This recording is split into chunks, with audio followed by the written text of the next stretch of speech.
Hello, and welcome to my video about the 2020 presidential election. More specifically, the presidential election in everyone's favorite state, Florida. You'd never make Florida on purpose. You'd never put it together like if it was a dinner party, you wouldn't be like, hey, you know who we should invite? A bunch of elderly Jewish people and some really cool gay people from South Beach and a bunch of conservative Cubans and a woman that looks like Bret the Hitman Hart driving a fan boat and a possum and an alligator and 12 serial killers and the richest people in the world trying not to pay taxes. And at the end of the dinner party, they decide who the president is. It's true. Florida has been a hotbed of political controversy, most infamously during the 2000 election when the results were so close that the state went through a lengthy recounting process. This wouldn't be a problem if Florida wasn't the deciding state in the already close race between Al Gore and George W. Bush. Why can't we have all the counties in Florida conduct a hand count so the will of the people is heard?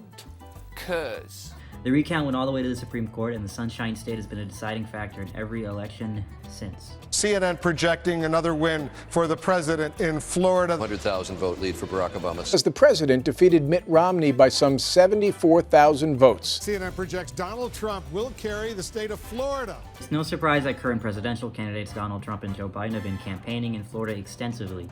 Barack Obama only won the state in 2012 by 50.91%, and Romney lost after his party hosted their national convention in the city of Tampa. What do you mean, shut up? In 2016, Trump winning the state was widely seen as the nail in the coffin for the Hillary Clinton campaign. Trump got 49.02% of the vote, Clinton got 47.82%, and third-party candidates got about 3.15%. Thanks, Florida. Thank you for that.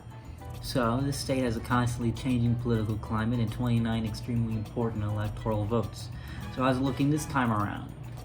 It's looking slightly good for one Joseph R. Biden.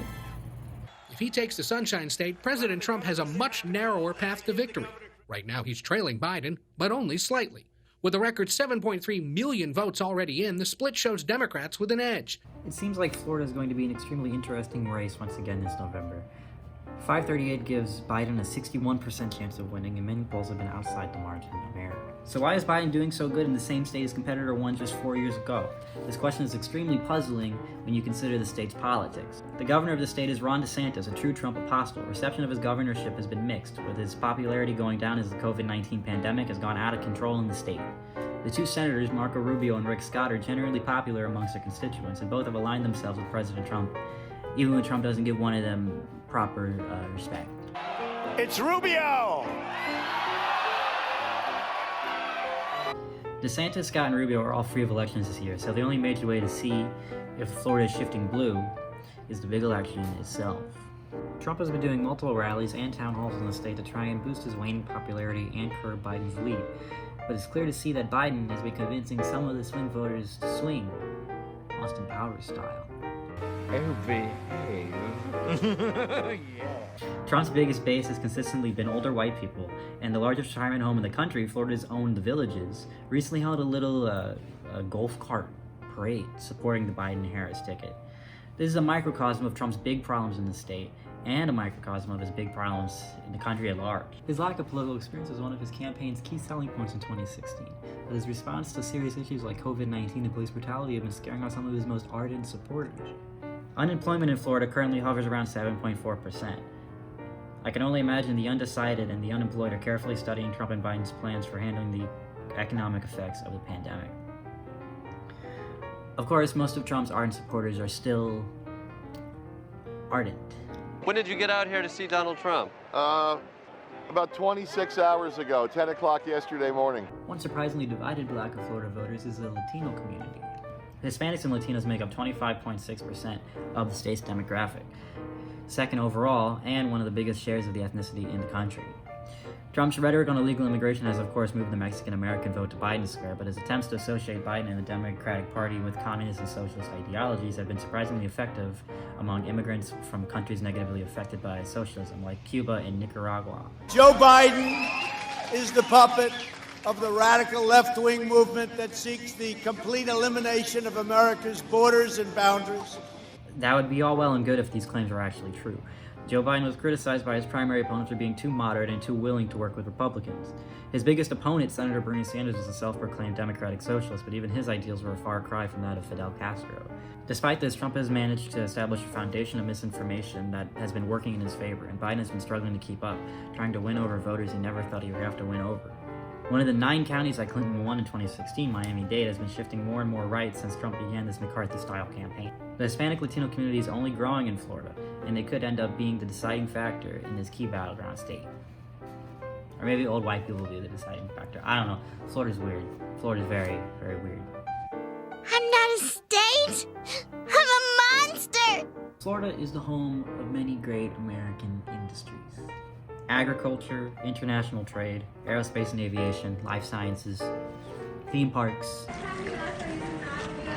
Do you see the vote? Most important of all, the industry of the undecided voter. I can make jokes about the state for hours and hours, but it's impossible to ignore the amazing power that Floridians have in American democracy. So if I had to make a prediction on which way the swing state will swing this year, I would guess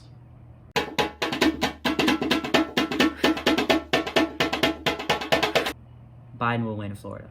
I think he has made major leeway with former Trump voters of the older white variety, which is going to be a good foundation with his already strong performances with African Americans, women, Asian Americans, and, well, a lot of Hispanic Americans, if not all, but, a lot.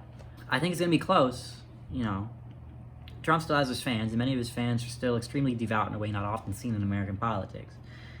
But I think they just won't be enough this time around. My final numerical prediction is Biden 50.7, Trump 47.7, and third party 1.6, I guess. Joe Jorgensen and Kanye West have to have their fans. Maximum increase of fee. Everybody that has a baby gets $1 million or something in that way. So, there you have it. Those are the facts about Florida going into the November 3rd election. Now all we can do is vote, sit back, and wait. Hopefully the good old land of alligators, crocodiles, and tiger woods won't mess it up for the rest of us once again.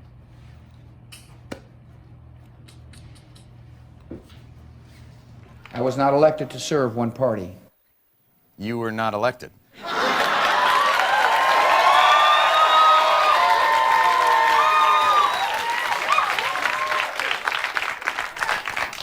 I hit a nerve.